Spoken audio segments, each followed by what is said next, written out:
कवी सौमित्र यांची माफी मागून माननीय उद्धव साहेब ठाकरे यांना एका मराठी माणसाकडून समर्पित. साहेब, निष्ठावंत मराठी माणसाची आमची आठवण येते का? मातोश्रीतून बाहेर या, आवाज देऊन पहा. अरे आवाज कोणाचा? कुणीच ओ देत नाही. पहा, आमची आठवण येते का? जवळपासच्या शाखेत जा, ज्या शाखेत आमची मान अभिमानानं उंचावायची, तिथला शुकशुकाट पाहून साहेब आमची आठवण येते का?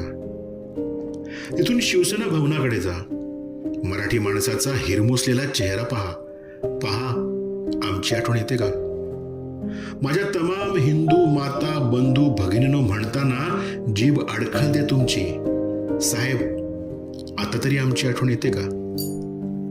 स्वातंत्र्यवीर सावरकरांचं नाव घ्यायला कचरता तुम्ही. साहेब, आमची नाही, किमान त्यांची तरी